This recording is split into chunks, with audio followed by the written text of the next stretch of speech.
Hello class, कैसे हैं आप सभी लोग। आई होप सभी लोग बहुत ही अच्छे होंगे। आप सभी को मेरी तरफ से वेरी वेरी गुड मॉर्निंग।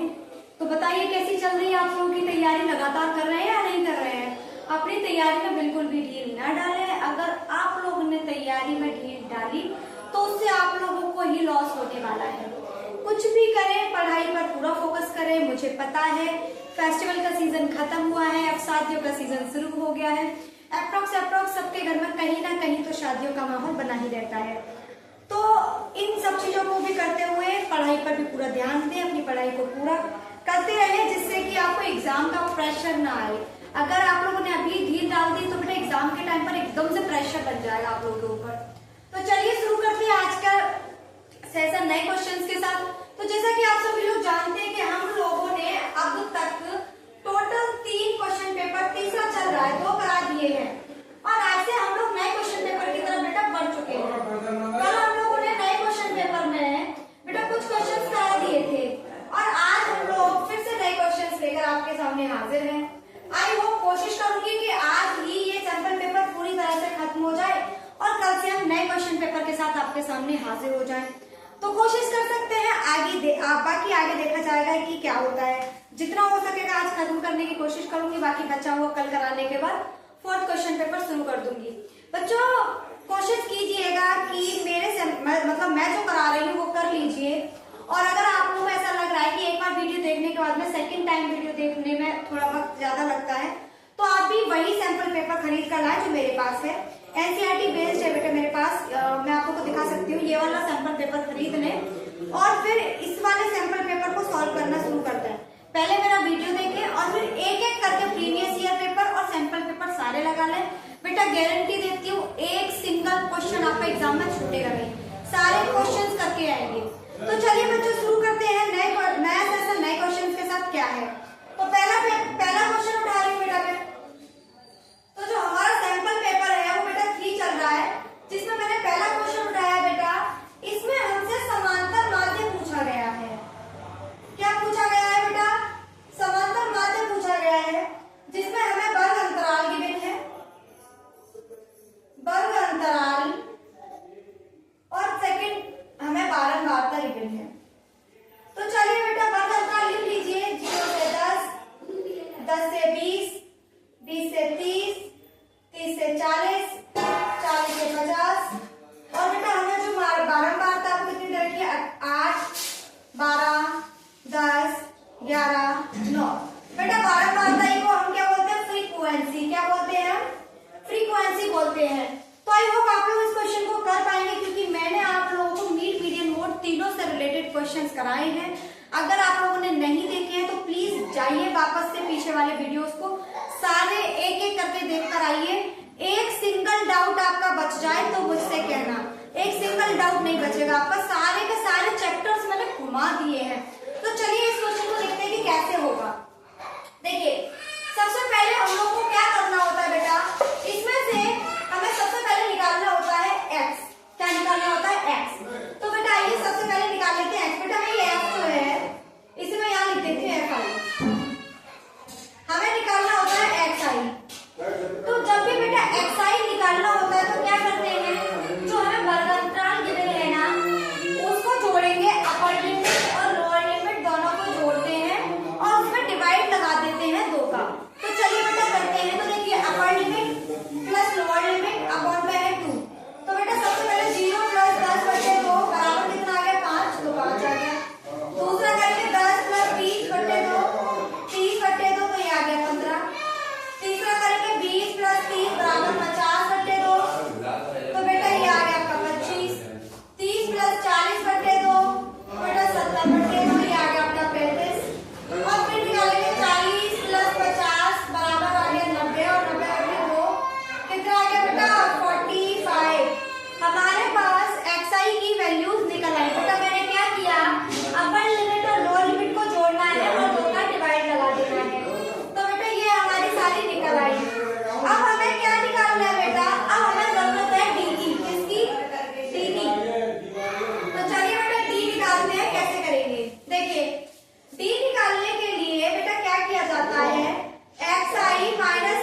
है कि व्हाट इज ए क्या है। तो देखिए ए क्या होता है बेटा, जो हमने xi निकाला है ना, इसका बेटा हम बीच वाला पॉइंट उठाते हैं, बीच वाला नंबर। तो यहाँ से जाइए 2 और यहाँ से जाइए 2, बीच में क्या है 25। इसी को हम a कंसीडर कर लेते हैं। क्या कर लेते हैं? a कंसीडर कर लेते हैं। अब बेटा इसमें से ऊपर वाला घटाइए और इसमें से नीचे वाला। तो 25 में से 5 काटोगे तो 20, 25 में से 15 गया तो 10, 25 में से 25 घटाओगे तो 0, 25 में से 35 घटाओगे तो माइनस के 10 और 25 में से 45 घटाओगे तो माइनस के 20। यहाँ तक आप लोगों को क्लियर समझ में आ जाना चाहिए। मुझे नहीं लगता कि इसमें कोई भी ऐसी चीज थी, कोई भी ऐसा रॉकेट साइंस था जो आपको समझ में ना आया हो। अब बेटा हमारे पास क्या निकल के आ गया? हमारे पास d निकल के आ गया। अब हमें जरूरत है बेटा DFI की। किसकी? DFI की। तो बेटा निकाल लेते हैं फटाफट से FI मल्टीप्लाई DI। इसे बेटा I लिख लीजिएगा DI। तो बेटा क्या करेंगे? FI का DI में मल्टीप्लाई कीजिए। तो 8 दूनी 16 160, 12 का 10 में करेंगे तो 120, 10 का 0 में करेंगे तो 0, 11 का 10 में करोगे तो 110, 9 का 20 में करोगे तो बेटा 180। अब बेटा क्या करेंगे? हम इसका निकालेंगे बेटा समेशन FI DI। बेटा समेशन FI DI का मतलब है कि इन सबको जोड़ लीजिए। समेशन का मतलब होता है सबको जोड़ देना। तो बेटा जोड़ते हैं 160 और 120 कितना हो गया बेटा? 0 8 2 280। अब इनको जोड़ते हैं बेटा माइनस 0 9 2 290। तो बेटा हमारे पास क्या बच गया बेटा? तो हमारे पास बचा बेटा 10। कितना बच गया? 10। कितना बच गया? 10 बच गया हमारे पास। अब बेटा हमें ये निकाल लिया समेशन FI DI। अब बेटा हमें जरूरत है समेशन ऑफ FI की। तो बेटा समेशन ऑफ FI में क्या करेंगे? इन सबको जोड़ लेंगे। तो जोड़ लेते हैं बेटा फटाफट। देखिए 11 और 9 20, 20 और 12 20, 40 हो गया और 10 50। हमारे पास जो समेशन और FI आ गया वो बेटा कितना आ गया? हमारे पास आ गया 50। अब हमें निकालना है समांतर माध्य। मैं आपको फॉर्मूला राइट डाउन करा रही हूँ, आप लोग फॉर्मूला राइट डाउन कीजिए और बेटा देखिए 2 सेकंड में नंबर आंसर आपके हाथ में होगा। तो चलिए देखिए समांतर माध्य होता है A plus summation of FI DI बट्टे समेशन ऑफ FI। क्या होता है बेटा? समेशन ऑफ FI DI बट्टे समेशन ऑफ FI। तो बेटा लगा लेते हैं। A कितना बेटा निकाला था मैंने? A बेटा हमारा 25 था प्लस सिग्मा FI DI बेटा 10 था और समेशन FI कितना था बेटा? हमारा 50 था। 0 से 0 कैंसिल आउट हो गया। अब बेटा करते हैं इसका एलसीएम लेते हैं। तो 25 पंजे 75 प्लस 1 बट्टे 5। तो बेटा हमारा आ गया 76 बट्टे 5। डिवाइड लगाते हैं 5 एकम 5, यहाँ पे बचा 2, 5 का 20 बचा 25, 1 बटा 5 दूनी 10। बेटा 15.2 हमारा क्या होगा? समांतर माध्य होगा। क्या होगा? हमारा समांतर माध्य होगा 15.2। अगर ये समझ में आ गया है तो बेटा उतार लीजिए और फिर बढ़ जाते हैं नेक्स्ट क्वेश्चन की तरफ। हाँ तो क्लास अगर आप लोगों ने क्वेश्चन उतार लिया है तो चलिए बढ़ जाते हैं नेक्स्ट क्वेश्चन की तरफ। देखते हैं नेक्स्ट क्वेश्चन क्या है।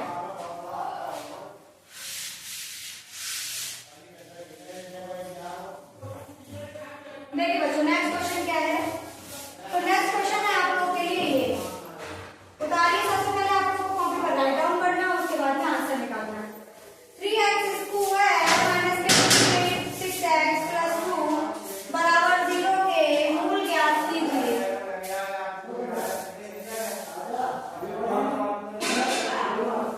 चलिए आपके सामने क्वेश्चन है बेटा, इसके मूल निकालने आपको निकालिए। हाँ तो चलिए देखिए आप लोगों को क्वेश्चन मैंने दे दिया है, इसे फटाफट से उतारिए और खुद से बनाने की कोशिश कीजिए। देखते हैं ये क्वेश्चन कैसे किया जाएगा। तो देखिए बच्चों ये क्वेश्चन कैसे होगा बेटा, हम लोग क्या करेंगे? मैंने आप लोगों को फैक्टर करना कई बार बता रखा है कि फैक्टर कैसे किया जाता है। मैंने आप लोगों को कई बार बताया है कि फैक्टर कैसे किया जाता है। तो बेटा फैक्टर करने में आपको कोई भी समस्या नहीं होनी चाहिए। तो देखते हैं कैसे होगा। सबसे पहले बेटा क्या करेंगे? हम लोग इसकी तुलना कर लेते हैं। तो तुलना किससे करेंगे बेटा? समीकरण से करेंगे। ax स्क्वायर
बच्चा शेयर कर देना।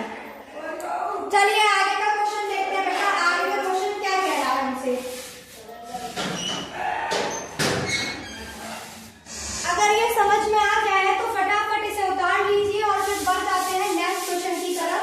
देखते हैं नेक्स्ट क्वेश्चन क्या है। चलिए आइए, मैं इसे हटा दूं बच्चों। चलिए हटा देते हैं इसे फटाफट।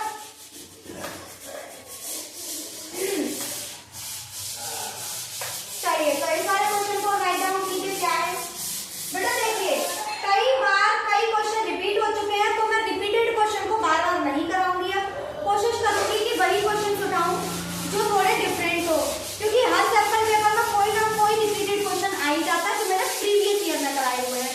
तो इसलिए मैं रिपीटेड क्वेश्चन को नहीं कराऊंगी। लगभग हर रिपीटेड क्वेश्चन 3 से 4 बार हो चुका है तो आपको समझ में आ जाना चाहिए। चलिए देखते हैं नेक्स्ट क्वेश्चन क्या है। दो संख्याओं का अंतर 2 है।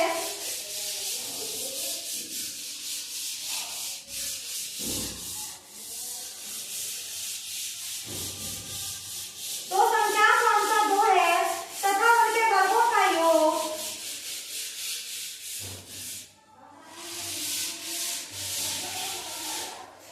34 है। संख्या ज्ञात कीजिए। संख्या बताइए। हो सकता है थोड़ा सा राइटिंग अच्छी ना लग रही हो, एक बार फिर से लिख देती हूँ, थोड़ा अजीब सा लग रहा है। चलिए एक बार फिर से लिख देती हूँ, गंदा सा लग रहा है। देखिए दो संख्याओं का अंतर 2 है।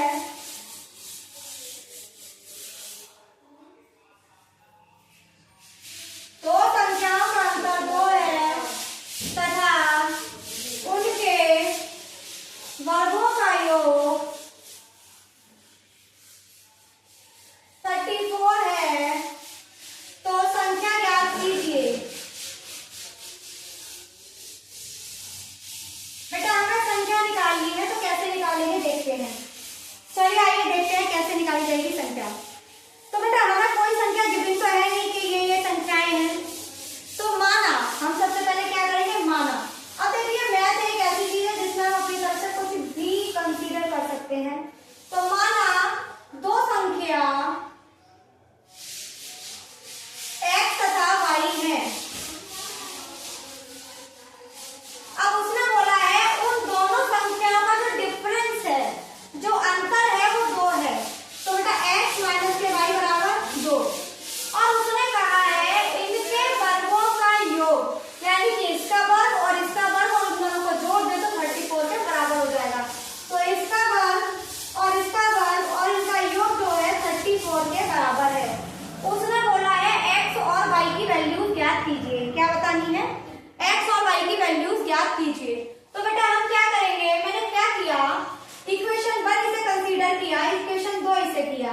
तो इक्वेशन 1 में स्क्वायरिंग करने पर,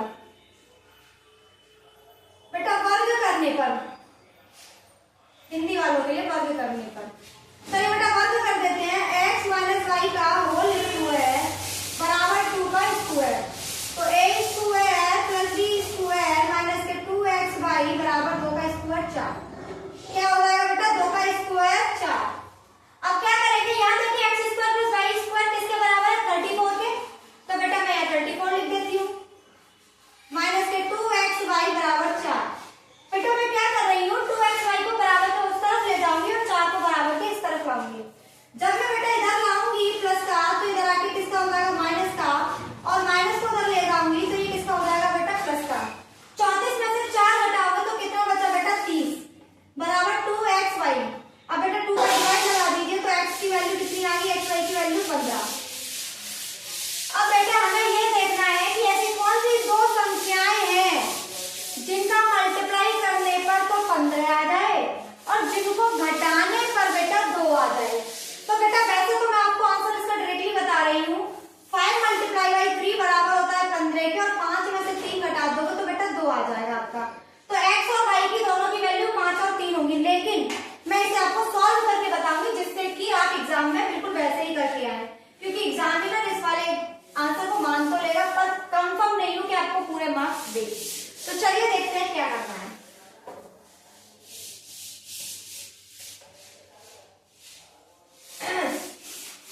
तो बेटा हम क्या करेंगे,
आ गया।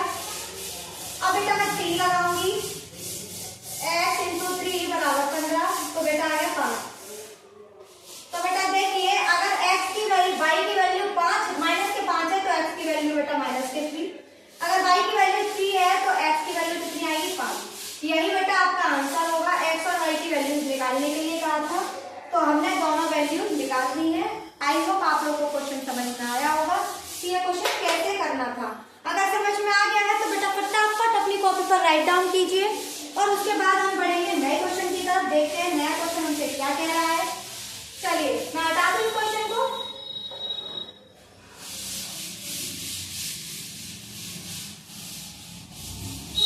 क्वेश्चन थोड़ा सा लेंथी था पर क्वेश्चन बहुत अच्छा था। चलिए देखिए क्वेश्चन है, एक मीनार के आधार से, मैं इस क्वेश्चन को बाद में कराऊंगी, पहले से करा लेते हैं। ये क्या कह रहा है क्वेश्चन, थोड़ा सा सही सा है और छोटा क्वेश्चन है। तो 1 प्लस cos थीटा बटे 1 माइनस cos थीटा बराबर cosec थीटा प्लस का है cot थीटा। बेटा उसने बोला है या तो RHS को उठाइए LHS और LHS को उठाइए RHS प्रूफ कीजिए या RHS को उठाइए LHS को प्रूफ कीजिए। तो बेटा हम वही करेंगे, LHS को उठाएंगे और प्रूफ करेंगे। चलिए 1 प्लस cos थीटा बटे 1 माइनस cos थीटा। बेटा मैंने क्या किया, दोनों तरफ इसके कॉन्जुगेट से मल्टीप्लाई कर रही हूँ, 1 माइनस cos थीटा के कॉन्जुगेट से। तो बेटा मैंने मल्टीप्लाई किया तो कॉन्जुगेट क्या होगा 1 प्लस cos थीटा। अब ऊपर देखिए एक ये रहा तो 1 प्लस cos थीटा का क्या हो गया होल स्क्वायर और नीचे क्या बना 1 स्क्वायर माइनस के है cos स्क्वायर थीटा। मुझे नहीं लगता कि ये बात मुझे बार बार बतानी पड़ेगी। a minus B a plus B मिलकर के हो जाता है a square minus B square. तो बेटा 1 प्लस cos थीटा का होल स्क्वायर बटे 1 माइनस cos स्क्वायर थीटा को बेटा लिख सकती हूँ मैं sin स्क्वायर थीटा। क्या लिख सकती हूँ sin स्क्वायर थीटा। अब बेटा इसे जरा खोल लेते हैं। 1 प्लस cos थीटा का होल स्क्वायर क्या होता है a square plus b square plus के 2ab। नीचे क्या बचा बेटा sin स्क्वायर थीटा। अब क्या करेंगे बेटा हम देखिए 1 प्लस cos स्क्वायर थीटा किसके बराबर होता है 1 प्लस cos स्क्वायर थीटा बराबर होता है बेटा आपके 1 प्लस cos स्क्वायर थीटा किसके बराबर होता है। आ गए थे, अब हम लोग को क्या करना है इसके आगे सॉल्व करना है। तो बेटा क्या करेंगे, मैं इस स्क्वायर को 1 प्लस cos थीटा बटे sin थीटा इस पूरे का होल स्क्वायर बना दिया। क्या बना दिया होल स्क्वायर बना दिया। अब क्या करेंगे बेटा sin थीटा का 1 में डिवाइड लगाएंगे, sin थीटा का cos थीटा में लगाएंगे। तो बेटा साइड से कर रही हूं मैं 1 by sin theta plus cos theta बटे sin थीटा का होल स्क्वायर। तो बेटा 1 बटे sin थीटा बेटा cosec के बराबर होता है, cos थीटा बटे cot थीटा बेटा sin थीटा बेटा cot थीटा के बराबर होता है का होल स्क्वायर। बेटा यही हमारा क्या होगा आंसर होगा। हमसे यही प्रूव करने को कहा है। सॉरी बच्चों मैंने यहाँ पे पूरा क्वेश्चन नहीं लिखा है, स्क्वायर होगा। तो बेटा प्रूफ हो गया कि LHS बराबर होगा RHS के। हमें यही प्रूव करना था, ऐसा कोई रॉकेट साइंस नहीं था जो आप लोगों से क्वेश्चन ना बने। अगर आप लोगों ने कर लिया है तो फटाफट इसे अपनी कॉपी पर राइट डाउन कीजिए और फिर तो चलिए बच्चों देखिए नेक्स्ट क्वेश्चन आप लोगों के सामने उतार दिया है मैंने व्हाइट बोर्ड पर। फटाफट इसे रीड कीजिए और फिर उसके बाद इसे सॉल्व करने की कोशिश कीजिए। सबसे पहली बात तो ये कि बेटा मैंने ये वाला क्वेश्चन आप लोगों को पिछले 2 बार करा रखा है, आप लोगों को आ जाना चाहिए। अगर नहीं आ रहा है तो एक बार फिर से इसका प्रोसेस देखिए कि ये क्वेश्चन कैसे होगा। तो देखिए एक मीनार के आधार से जाती हुई एक रेखा पर आधार से दूरियां a व b मीटर पर स्थित है तथा चोटी से उन्नयन कोण एक दूसरे के कोटि पूरक है। सिद्ध कीजिए मीनार की ऊंचाई √ab है। तो बेटा आज का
बेटा लंब बट्टे आधार के बराबर होता है, तो इसका लंब h और आधार क्या होगा a, h बट्टे a। अब बेटा tan 90 माइनस थीटा मैं करा चुकी हूँ आप लोगों को, ASTC याद कर लीजिए, ASTC। इसमें आपके सारे प्लस, इसमें साइन कॉसेक प्लस, इसमें tan कॉट और इसमें कॉस और सेक। अब बेटा हम 90 माइनस थीटा है इसमें है, तो सारे प्लस होंगे, लेकिन ट्रिग्नोमेट्रिक रेशियो क्या हो जाएंगे बेटा, ऑपोजिट हो जाते हैं, चेंज हो जाते हैं। तो tan का क्या हो जाएगा कॉट थीटा, तो कॉट थीटा बराबर h बट्टे a। ये हमारा बेटा इक्वेशन 1 बन गया। अब हम उठाएंगे बेटा किस में, ABD में, तो ट्राइंगल ABD में, तो बेटा इसमें उठाएंगे तो लगाएंगे tan थीटा बराबर, बेटा हाइट तो हमारी सेम ही है और इसकी ब्रेथ कितनी है बेटा b। हमारे पास दोनों आ गई इक्वेशन। क्या बेटा मैं tan थीटा को 1 बट्टे cot थीटा लिख सकती हूँ, देखो लिख सकती हूँ। मैंने बेटा tan थीटा को 1 बट्टे cot थीटा लिख दिया। बेटा देखिए cot थीटा की वैल्यू हमारे पास ऑलरेडी गिवन है, तो क्या है बेटा, मैं इस क्वेश्चन को हटा रही हूँ जिससे कि मुझे दिक्कत ना हो। cot थीटा बेटा क्या गिवन है, h बट्टे a बराबर होगा h बट्टे b। आप लोगों को मैंने कई बार बताया है कि नीचे वाली वैल्यू कहाँ जाती है, ऊपर चली जाती है, तो बेटा भेज दीजिए ऊपर। a बट्टे h बराबर हो जाएगा h बट्टे b, क्रॉस मल्टीप्लाई कर ले तो h स्क्वायर बराबर हो जाएगा ab। अच्छा आप लोग जानते हैं कि स्क्वायर हटता है तो उधर क्या चढ़ जाता है, स्क्वायर रूट। जी हाँ, हमारी जो ऊंचाई आई है मीनार की वो रूट ab ही आई है, तो सिद्ध होता है, सिद्ध होता है मीनार की ऊंचाई रूट AB होगी। आंसर उतार लीजिए बच्चे इस क्वेश्चन को। अगर आप लोगों को क्वेश्चन पसंद आए हैं, मेरा सेशन अच्छा लगा है, तो बेटा लाइक शेयर सब्सक्राइब करना ना भूलें। कमेंट बॉक्स में कमेंट करके मुझे जरूर बताएं। अगर कोई समस्या है, कोई दिक्कत है, कोई परेशानी है, तो आप लोग मुझसे कांटेक्ट कर सकते हैं। मेरा टेलीग्राम चैनल है, मेरी जीमेल आईडी पड़ी हुई है और मेरा बेटा इंस्टाग्राम अकाउंट भी पड़ा हुआ है। जाइए मेरे इंस्टाग्राम पर, मुझे लाइक शेयर सब्सक्राइब कीजिए, वहां फॉलो कीजिए, टेलीग्राम पर कीजिए। क्वेश्चन पूछना है तो मुझे बेटा आप लोग मैसेज कर सकते हैं, किसी भी जगह पर मैसेज कीजिए। मैं हर कंडीशन में, हर हाल में आप लोगों को आपके क्वेश्चन का आंसर देने की पूरी कोशिश करूंगी। बेस्ट कभी आपने मुझे कल एक क्वेश्चन भेजा था, सॉरी बेटा मैं आपका क्वेश्चन का जवाब भी दे नहीं पाई हूँ। मैं थोड़ी देर बाद आपको आपके वीडियो के माध्यम से, ये वीडियो के माध्यम से आपके पास क्वेश्चन का सॉल्यूशन भेज दूंगी। तो चलिए बेटा मिलते हैं आप लोगों से कल।